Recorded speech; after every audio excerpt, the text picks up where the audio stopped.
I just watched the Stranger Things Season 5 trailer. I am praying for my brother Will because he is in a lot of trouble this season.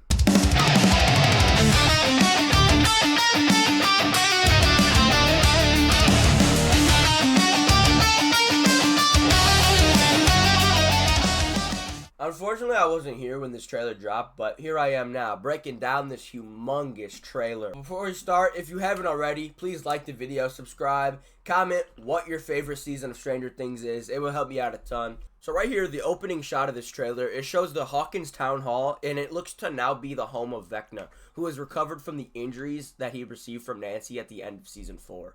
Now, all the Stranger Things trailers have a very good soundtrack, but Who Wants to Live Forever by Queen? Hell yeah, brother. Or should I say, Duffer brother. Now we get a wide shot over the town of Hawkins, where military tents could be seen next to the town hall. Now we can assume that only military personnel are allowed in the town square thanks to the danger it poses and proximity to the Upside Down. Then we cut to Mike and Eleven talking on top of the WSQK building, revealing to us that the residents of Hawkins are under quarantine. And then we see, I think, Joyce and Eleven jumping into the tunnels from Season 2, and Jonathan and Nancy showing a hidden corridor behind a bookcase to Robin and Steve. Now, because there's all these passages and tunnels, this strongly suggests that there's going to be alternate ways to get around the military's quarantine without being seen. Next, we see Hopper and Eleven in the Upside Down, which is likely part of the group's plan to find and kill Vecna. Now, we know Eleven has powers, so it makes the most sense for her to venture in there and confront Vecna. Now, as for why Hopper's there, I'm not exactly sure, but hopefully it's not for the reason that he's her dad, and just in case, by the small chance Eleven dies, he'll be there with her. I really hope that's not the case, because that'll just make me very fucking sad. We also get to see more Eleven powers when she leaps over the large military fence. This is probably before she gets into the Upside Down. Now, back at the WSQK building, we see Mike and Joyce looks to be very unsettled, which hopefully has nothing to do with Will or Jonathan being hurt, but who knows. Let me find out I was actually wrong in my short yesterday. That's not a Dungeons & Dragons board, it's the map of Hawkins with the Dungeons & Dragons piece. I mean, I could have put that together, but I don't know, I didn't see it then. Anyways, Eleven tries to prepare Mike for the worst, declaring that what's about to happen is not like one of his old Dungeons & Dragons campaigns. He does not get to write the ending. The way Mike was talking about his plan to take Vecna, it suggests he has taken on more responsibility and leadership amongst the kids. Kids? Adults? Would y'all still consider them as kids? And then we get a shot behind Nancy and Jonathan, and it looks like they're coming face to face with possibly the breach between our world and the Upside Down. The red lightning lashes out from a dark shroud. As we cut back to the radio tower, the same dark shroud used by the Mind Flayers in Season 2 and 3 swirls within it. As Nancy explains what Vecna's motivations are, we begin to see Vecna's plan in action. Large red cracks form within the ground, and as multiple breaches from the Upside Down begin to surface, we see Murray and Robin witness some of the breaches forming, and we also see Nancy washing blood off of her hands in the sink, foreshadowing a death. Hopefully not, but you never know.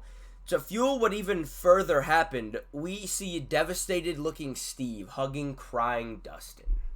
And then we see more of Eleven using her powers, and she's accompanied by Hopper in what seems to be the Hawkins lab. A ginormous amount of energy could be seen unleashed over the top of the lab, seemingly from within the Upside Down. This could possibly be the moment when the threshold between the Upside Down and our world is broken. And this seems to be the case because of the wave of energy that spreads through Hawkins. We see it pass over Hopper's head, who seems to be in awe. Nancy and Jonathan share a tearful scene. Meanwhile, Lucas is in serious danger in the tunnels as he's confronted by a Demogorgon. Back to Nancy, who could be seen shooting an M16 rifle. She has really come a long way from firing that small handgun back in Season 1. Round of applause, Nancy. We can likely assume that she's firing at a Demodog or a Demogorgon.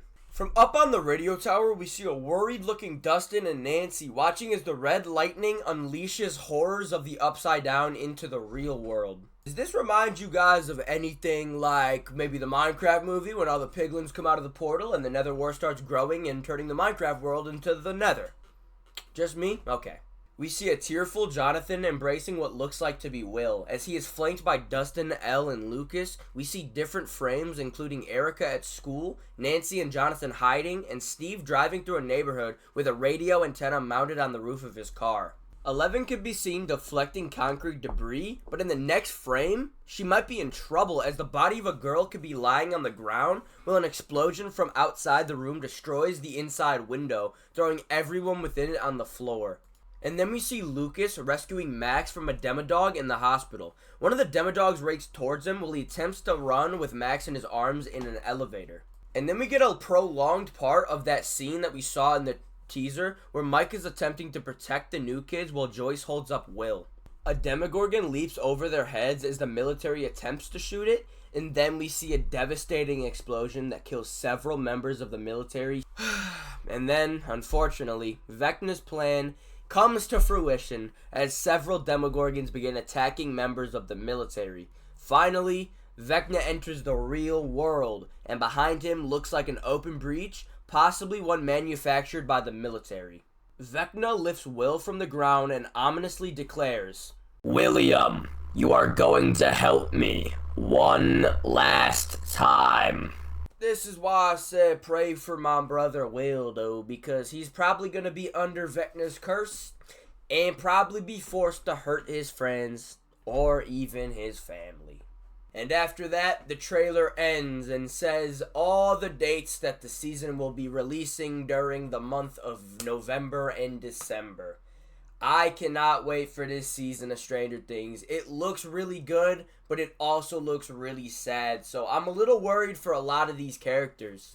But if you did like the video, don't forget to subscribe, like, and comment your favorite season of Stranger Things. Personally, my favorite season is season 3. I just really love the vibes and the aesthetic that season brings.